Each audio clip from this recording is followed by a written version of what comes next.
Okay, so ready for a deep dive? Always.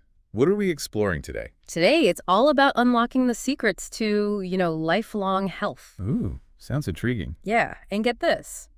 Our guide is going to be the power of food. We're talking real delicious food, not some weird fad diet. Okay, I'm definitely on board with that. Tell me more. Well, we've got these two amazing experts, right? One's a total pro in gastronomy and nutritional wellness. Fancy. Yeah.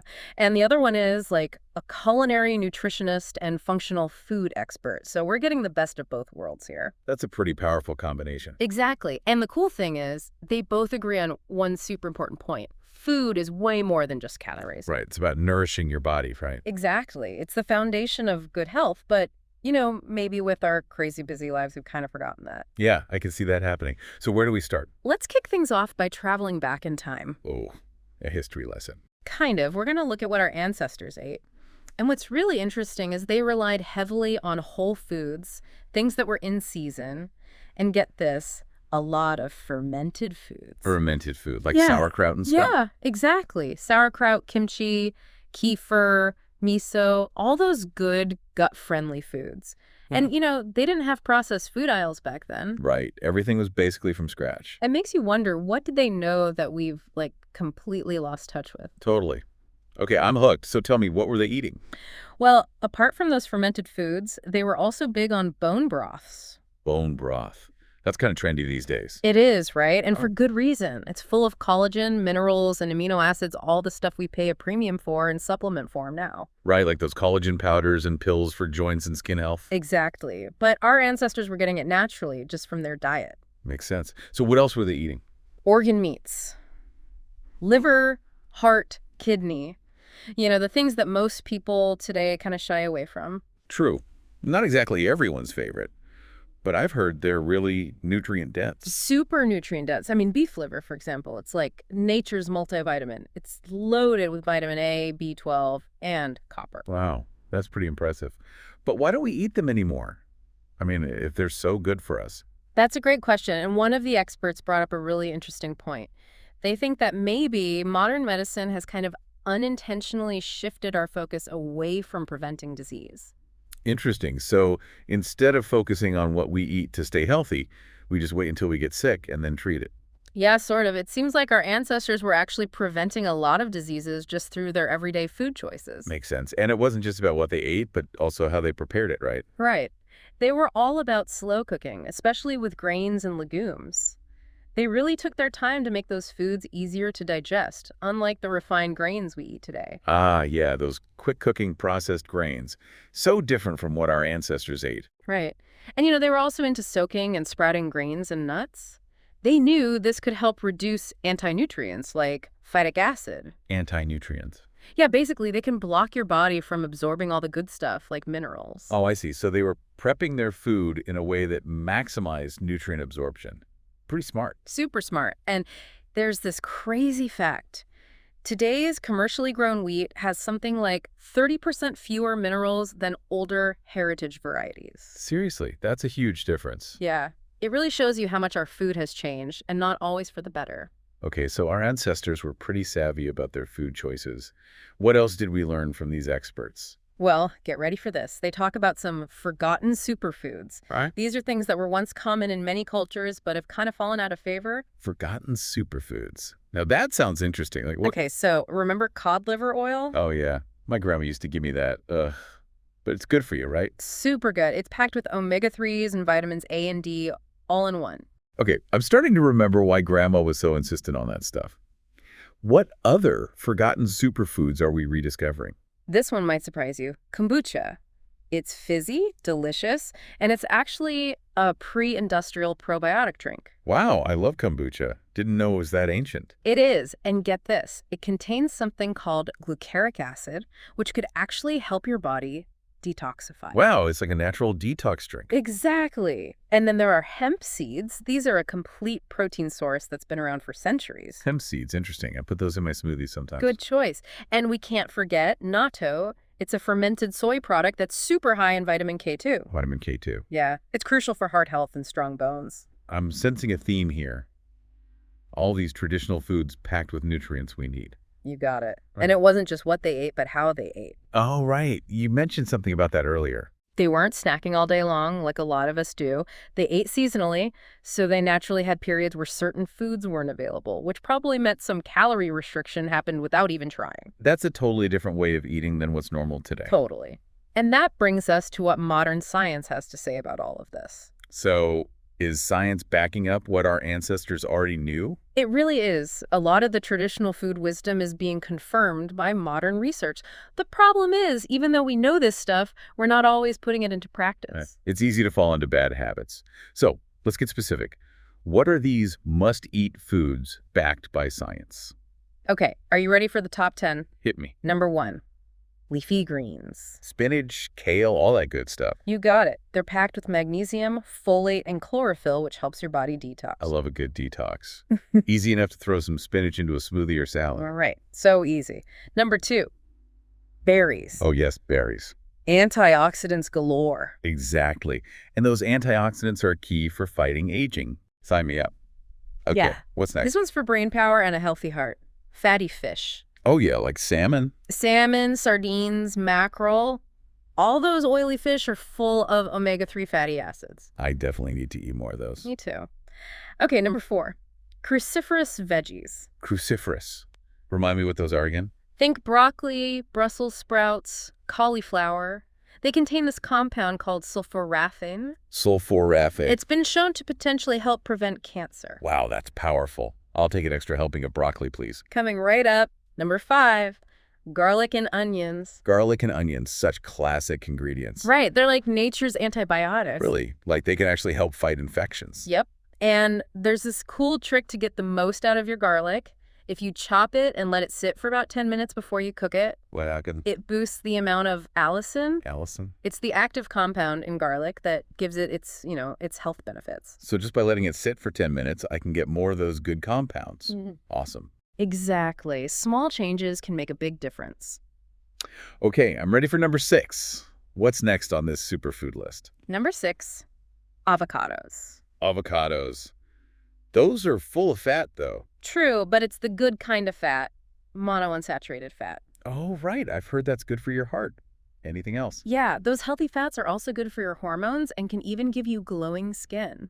Okay, avocados officially back on the menu. What's number 7? Nuts and seeds. Oh, I love those. Walnuts, almonds. Yep, and things like chia seeds and flax seeds too. They're packed with healthy fats, fiber, and minerals. They can help reduce inflammation and keep your digestion running smoothly. They're so easy to snack on, too. Totally. Number 8, turmeric and ginger. Now, those are some powerful spices. They sure are. Turmeric and ginger are both well known for their anti-inflammatory properties. Yeah, I use those in my cooking all the time. Good. Number 9, and this one should sound familiar. Let me guess. Fermented foods. Ding, ding, ding. We're talking yogurt, kombucha, tempeh. It all comes back to that healthy gut microbiome. Right, that's like the foundation for everything. Totally. And our expert specifically recommends water kefir and unpasteurized sauerkraut for those looking for extra gut-boosting power. Got it. Okay, what's the final food on our top 10 list? Last but not least, extra virgin olive oil. Ah, olive oil. A kitchen staple. Right. It's great for your heart and can help lower bad cholesterol. And here's another cool tip. If you pair olive oil with your veggies, What happened? it actually helps your body absorb more of those good carotenoids. So, drizzle that olive oil on those veggies. Got it. Exactly. So we've got our top 10, but now let's talk about some common mistakes people make with food. Okay, wait, what? Well, the first one is overcooking vegetables. Yeah. Apparently, we're basically zapping out all the nutrients when we do that. Really? So how should we cook them? Steaming is best, and just for a few minutes, or eating them raw when you can. Raw. I can do that with some veggies, but not all of them. True, you don't have to go all in on raw, just try not to overdo it with the heat. And did you know that boiling veggies can actually make them lose up to 75% of their vitamin C? No way. Seriously. That's a lot of vitamin C going down the drain. I know, right? Another mistake is being afraid of healthy fats. Oh, yeah. I remember when everyone was all about low-fat everything. Yeah, not such a great idea. Healthy fats are super important for your brain, hormones, even your skin. And they help us absorb those good carotenoids from veggies. Right. So don't be afraid to add some healthy fats to your meals. Okay, no more fat phobia. What other mistakes should we be aware of? This one's a big one. ignoring food quality. Oh, yeah, like choosing organic versus conventional. Exactly. It turns out that conventionally grown foods just don't have the same nutrient density as organic or biodynamic foods. So even if we're eating healthy foods, they might not be as nutrient-packed as we think. Unfortunately, yeah. One expert even said you might have to eat 8 oranges today to get the same amount of vitamin A as one orange from the 1950s. Wow, that's crazy. And twice the spinach for the same iron as in 1960. Yeah. So prioritize quality whenever you can. Even if you can't buy everything organic, maybe start by choosing organic for the dirty dozen fruits and veggies. Right, those are the ones that tend to have the most pesticide residue. Makes sense. Exactly. Now, how about we talk about cooking methods? We all love a good barbecue, right? Who doesn't? But I'm guessing there's a downside. Well, grilling meats at high heat can actually create some potentially harmful compounds. Really? Like what? They're called HCAs, and they're linked to cancer. Oh, no. So no more grilling. Not necessarily. You can still enjoy grilled food, but maybe try a gentler method like sous vide first and then just sear it quickly at the end to get that smoky flavor. Sous vide, okay. Oh. I'll have to try that. Anything else? Oh, and this one might surprise you. Juicing. Juicing. But isn't that healthy? It can be, but when you juice, you're removing all the fiber from the fruit. Oh, right. Fiber is important for digestion. Exactly. So a better option would be to blend the whole fruit into a smoothie. That way you're getting all the nutrients, including the fiber. Okay, smoothies over juices. Got it. So we've talked about what to eat, how to cook, and how our ancestors ate. Anything else we need to know? Yeah, one super important thing, gut health. Oh, right. The gut seems to be connected to, like, everything these days. It really is. A healthy gut influences your immune system, your mood, your metabolism, even how well you sleep. Wow, it's like the control center for the whole body. Totally. So what can we do to support our gut health? Our experts recommend focusing on 3 things: prebiotics, probiotics, and postbiotics. Okay, break that down for me. So prebiotics are like food for your good gut bacteria. They're found in foods like jicama, dandelion greens, and raw garlic. Jicama, what's that? It's kind of like a cross between a potato and a pear. You can find it in most grocery stores. And then probiotics, those are the actual good bacteria themselves. You can get those from fermented foods like water kefir and unpasteurized sauerkraut. And what about postbiotics? I've never heard of those. Those are the beneficial compounds produced by the good bacteria during fermentation. Think aged cheeses, tempeh, and sourdough bread. Got it. Prebiotics feed the good guys, probiotics are the good guys, and postbiotics are what the good guys produce. Exactly. It's a whole team effort happening in your gut. Okay, so we've covered the past, the present. What about the future? What does the future of food look like? Ooh, this is the exciting part. Our experts talked about some really cool emerging superfoods. Like what? Have you heard of moringa? Moringa. Rings a bell. It's this leafy, green, super nutrient-dense, even more iron than spinach. Wow, spinach is already an iron powerhouse. I know, right? And then there's algae, like spirulina and chlorella. They're packed with protein, detoxifying properties, and B vitamins. Algae, like the stuff that grows in ponds? Yep. It's actually becoming a popular ingredient in a lot of health foods. And then, of course, there's all the buzz around lab-grown meat and plant-based meats. Yeah, those are getting a lot of attention. And for good reason. They could be a much more sustainable way to get our protein. But one expert did raise a good question. Is lab-grown meat really clean protein, or is it ultimately just another processed food? Yeah, that's definitely something to think about. Totally. It's not always black and white. Right. And then there are these incredible adaptogenic mushrooms, like reishi and lion's mane. They're being studied for their potential to boost immunity, brain function, and even help our bodies adapt to stress. Mushrooms that help us chill out. Count me in. What else is on the horizon? This one's pretty wild. Precision fermentation. Precision fermentation. What's that? It's basically the idea of creating custom probiotics designed for your unique gut microbiome. Wait, so like personalized gut bacteria. That's crazy cool. I know, right? It's like the ultimate personalized nutrition. And speaking of personalized, get ready for this. DNA-based diets. Whoa, so they'll analyze your DNA and tell you exactly what to eat. Exactly. They're even developing AI nutritionists that can analyze your stool samples and your genes to create a super specific eating plan for you. That sounds futuristic, but it also makes sense. I mean, we're all so different. Why shouldn't our diets be different too? Exactly. And there's a growing focus on regenerative agriculture. This is all about producing nutrient-dense foods, by focusing on soil health and biodiversity. That's really getting back to basics, isn't it? Totally is. It's all connected. And get ready for this. 3D printed meals. You're kidding. Nope. Imagine personalized nutrient cubes printed right in your kitchen. Wow, that's straight out of a sci-fi movie. I know, right? And then there's CRISPR technology. CRISPR, I've heard of that. It's gene editing. And it could potentially be used to create veggies with even more nutrients. So like super veggies. Exactly. The possibilities are pretty mind-blowing. Okay, that's a lot to take in. But I have to ask, what does all this look like in real life? What can we actually eat on a daily basis to incorporate these principles? Well, one of our experts offered a sample daily eating plan that's actually pretty easy to follow. Tell me more. For breakfast, you could start your day with a green smoothie. Throw some spinach, banana, chia seeds, almond butter, and coconut water into a blender, and you're good to go. Sounds delicious and easy. Any other options for breakfast? Definitely. If you prefer something savory, you could have scrambled eggs with avocado and some sautéed kale. Okay, I can definitely get on board with that. What about lunch? For lunch, how about a wild salmon salad? Salmon, good choice. Right. Loaded up with mixed greens, quinoa, a drizzle of olive oil, some lemon, and walnuts. That sounds amazing. Any other lunch suggestions? Sure. You could also have a lentil soup with a side of fermented sourdough bread. Nice, comforting, and good for the gut. Okay. Dinner time. For dinner, you could try a grass-fed beef stir-fry. Loaded up with broccoli, bell peppers, garlic, ginger, and use coconut aminos for seasoning instead of soy sauce. Okay, beef stir-fry, noted. What about a vegetarian option? Of course. Roasted sweet potatoes with zucchini and some roasted Brussels sprouts would be delicious. Perfect. That sounds awesome. And what about snacks? Keep it simple.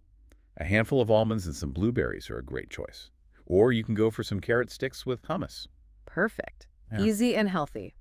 Any bonus tips to help us maximize our health through food? Absolutely. One of the simplest yet most effective things is to chew your food slowly.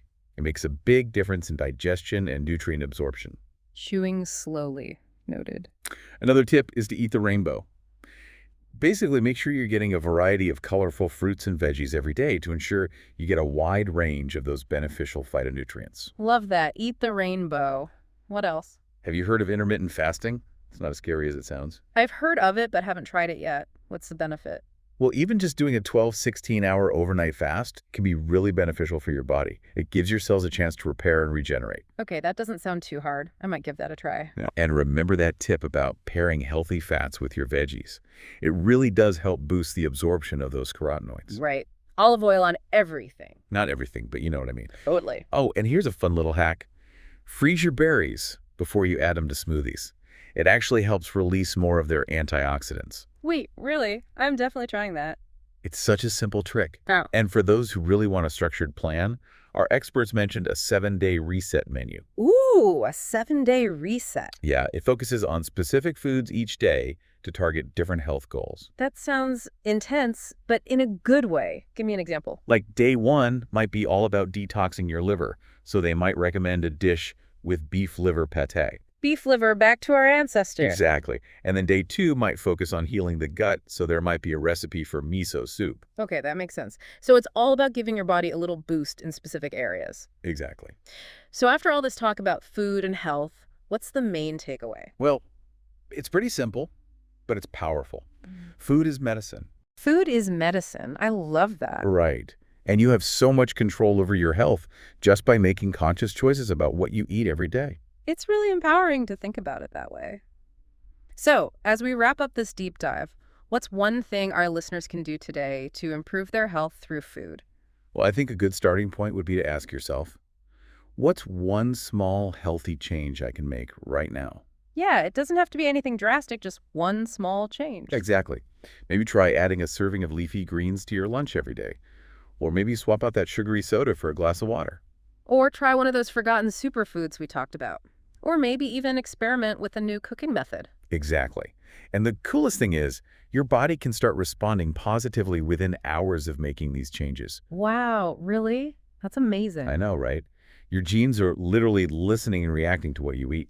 So what are some future topics our listeners might be interested in? Well, would you be interested in hearing about specific eating plans for certain conditions, like diabetes or heart health? Oh, yeah, that would be super helpful. And what about some budget-friendly tips for eating healthy? because healthy food doesn't have to be expensive. Totally. We need to make this accessible for everyone. Exactly. And maybe some cooking demos would be helpful, to show people how to prepare some of these maybe less familiar foods. Great ideas. So tell me, what's the one big message you want our listeners to take away from this episode? I think it's this.